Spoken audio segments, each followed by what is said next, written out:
Hello and welcome to lecture series on electrodynamics.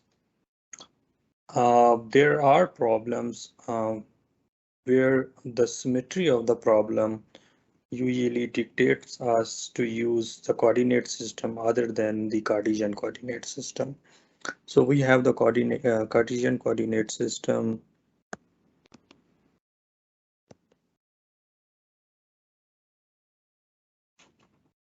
x, y, z.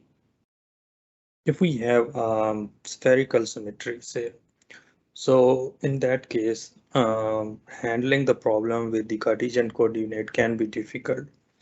So we use the other coordinate system like spherical coordinate system. So spherical coordinates, we can relate, or we have the reference point for as a Cartesian coordinate system. So we somehow can understand the spherical coordinate system, keeping our Cartesian coordinate system as a reference. So we have a point P. Here is point P.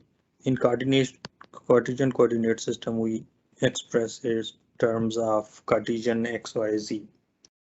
So if we want to express this point in terms of spherical coordinate, so we use spherical coordinate where r, theta, and phi. So how we relate these r, theta, phi with our Cartesian coordinate?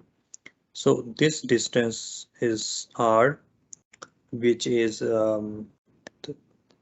can be the magnitude of our point P in terms of x, y, z, and we measure theta, which is we used to call the polar angle, or so the angle theta we measure from z-axis to that our radial r, and for phi we used to measure the phi from x-axis, so in xy plane. So in measuring phi in xy plane, we have to project our p on xy plane. So here is projection of p, and then we measure this angle phi from x-axis on xy plane. So r, theta, phi are called the radial component or radial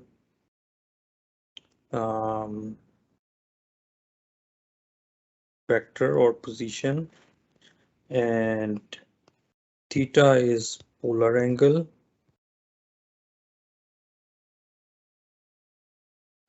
and phi is called the azimuthal angle.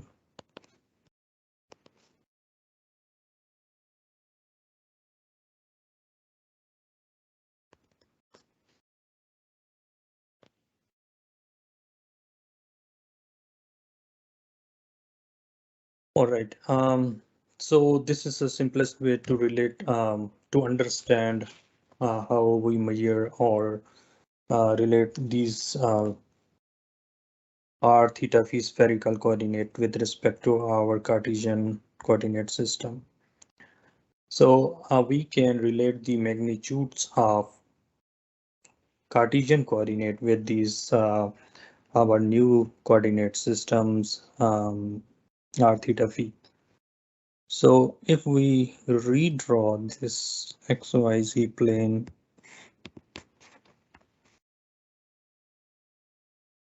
X, Y, Z. So we have a point P here, which we are saying r, theta, phi, and as per our discussion, this is r, this is theta, and if we want to take this component, so this is, if we say this is, there is the z direction, And if we take the projection on xy, which will be perpendicular vector, so this will become this, and in fact this should be like this. So this distance and this is same, and this one and this one is same. So this side will become r, this is theta, so this is base r cosine theta, and this side will become this side either, or this side will become r sine theta. So this is z in Cartesian. So in Cartesian z we can write z is equal to r cosine theta. So this is our uh, z in terms of spherical r and theta. So to express x and y, we have to come here. We have this length r cosine theta. So if we want to find x and y, then we can see here. So this angle is phi. This is phi. So this angle is with x-axis. So this length is, this is the perpendicular. So r sine theta, this much, if we want to express, it will become r sine theta cosine phi. So this is x. So x is equal to r sine theta and cosine phi. Similarly, we can resolve this side. So this side, or rather this side, so it will become r sine theta is this one. So this side will become opposite to angle. So it is, this is y from x to this point. This is y distance. So this will become r sine theta sine phi. So in terms of x, y, z, so we can express our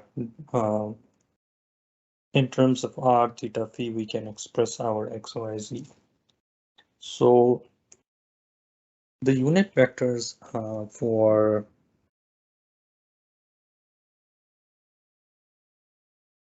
but the unit vector for this r theta phi will be r unit vector, theta unit vector, and phi unit vector. And we can express here r theta phi. Say this is r unit vector, and then theta is, we are taking this way, theta unit vector, and phi is going this way, so there will be phi unit vector. So any vector a, say, can be expressed as we do in the Cartesian coordinate in terms of the components, r component, theta component, and phi component. So ar is radial component of this vector a, theta is polar component, and phi is azimuthal component of vector a. So we can find the unit vectors in terms of x, y, z as well. So in terms of Cartesian coordinate, these are r is equal to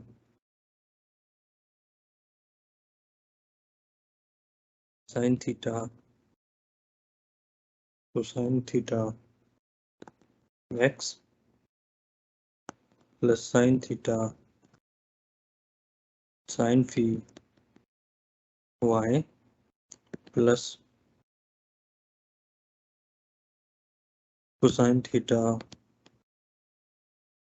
z, and theta unit vector is cosine theta. This is cosine phi. Cosine phi x plus cosine theta sine phi y minus sine theta z, and phi is minus sine phi x and sine phi. So these are already derived in problem 1.38, I think. It's easy to derive these unit vector. If we want, you can use the chain rule to you have R, and then from R unit you can have to divide R unit to find R unit vector to have the magnitude of R, and so on for other theta and phi. So so one issue usually come with spherical coordinate is we have the radial component is we are saying this increasing outward. So increasing outward, but as we move on the point from on the spherical geometry, so the P is changing. Say we have P here, it can be P here, then it move P can be here. So in spherical geometry, we have to keep we need to be conscious when we are using or translating those into Cartesian coordinate. So if you have a point A, and if you see this is simply, if we are here and you are saying this is x, y, so this point is minus y unit vector, say. And if you move on to this side, so you say B, this is positive, sorry, this is minus unit vector. So in radial direction, our magnitude is same for both, but they are in Cartesian version, they are not same. So if we are thinking in radial term, so we might think like A plus B is equal to 2 unit, 2y unit vector, but in fact it should be A plus B. So we have to keep track of these translation. So this sometime it can be confusing, but usually it's fine if you understand that you are working with the spherical coordinate and radial outward direction for is increasing, but when you translate into the Cartesian, you have to understand the signs. Uh, so so infinite we have radial direction, which we are seeing increasing this R. So if we want infinitesimal displacement in direction of this say R unit vector in this direction. So if this much is R and you want to find dr, so say this is dr. So it's simply or you want length in that direction, infinitesimal length. So we are seeing dlr vector is simply dr R unit vector. So, but what about this? We are moving in theta direction. So we were here, now moved here. So this was initially theta. Now we have added d theta. So what will be length we moved? So dl theta. So d theta is in fact not a length. If you think about the units, you will see that d theta don't have any units, but here we can see this is a dr, this length, and length have a unit like if in meters. So here we have to see this. This is r, and if we see the pair, this arc length, this will become r d theta. So dl d theta will become r d theta, theta unit vector. So you can't say dl theta is equal to d theta because it will not make the units of length. So similarly, if we are taking dl in phi direction, so in phi direction we put a plane, xy plane, and we projected a r here on xy plane. This is r sine theta.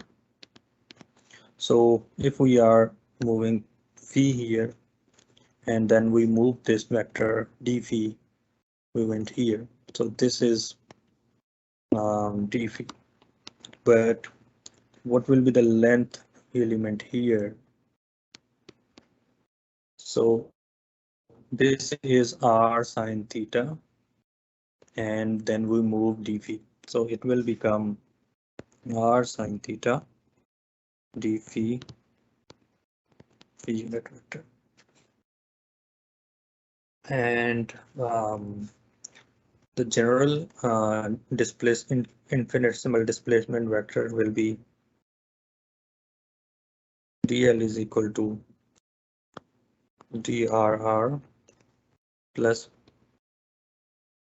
r d theta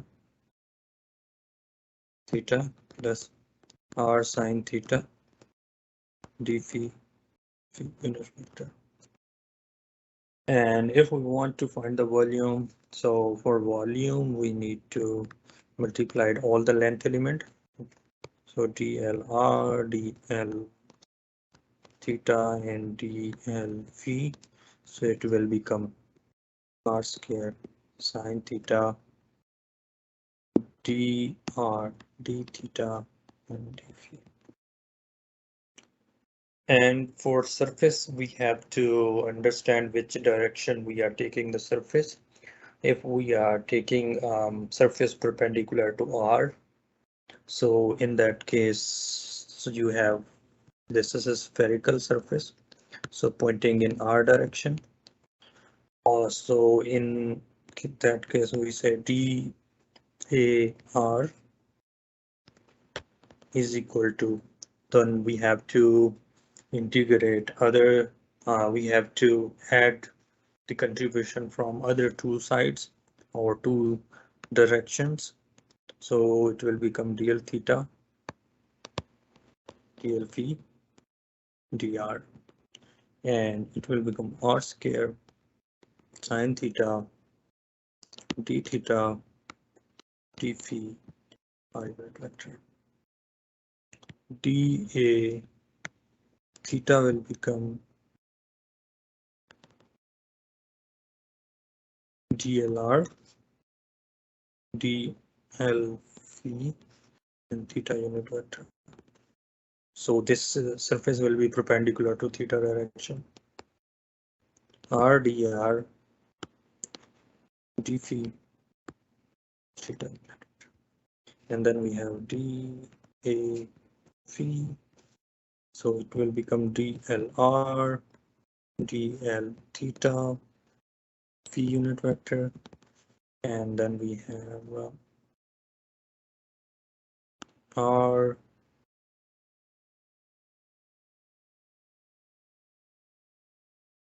dl theta is r, and dr is r dr d theta, and it will become phi.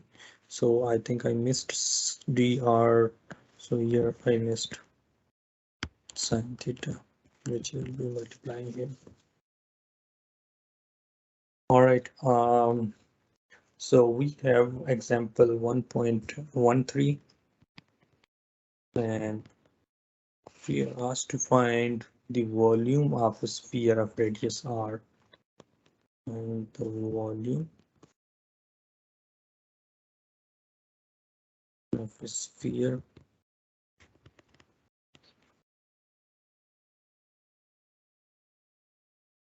of radius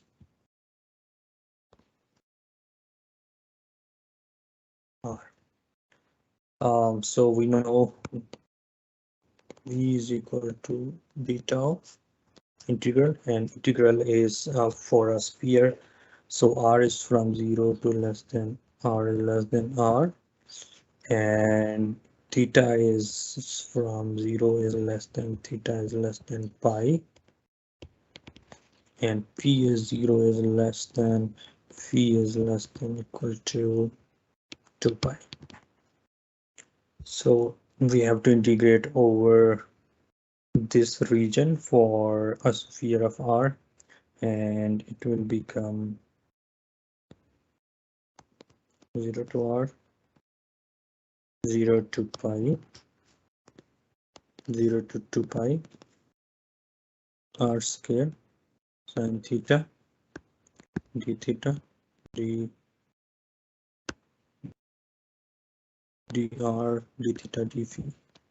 So we can separate theta, r, and phi, and after integrating you will find 4 pi by 3 r cube, and we already know the volume of a sphere is 4 pi by 3 r cube, and that's what same value returned. So we can go further into our vector derivatives in terms of spherical coordinates, and we know that our Cartesian version of the vector derivatives are gradient, divergence, and curl. And again, we can use the chain rule to find the expressions for corresponding divergence and curl and gradient, but they are provided in the book, and usually even in the exams these formulas usually provided. So we don't need to derive them. In fact, I don't want to rewrite them here. They are on the cover book, and also can be provided whenever we need them.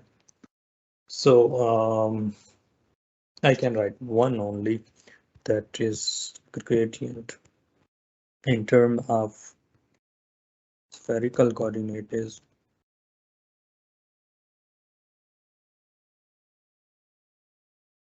1 over r partial t over partial theta, theta prime, theta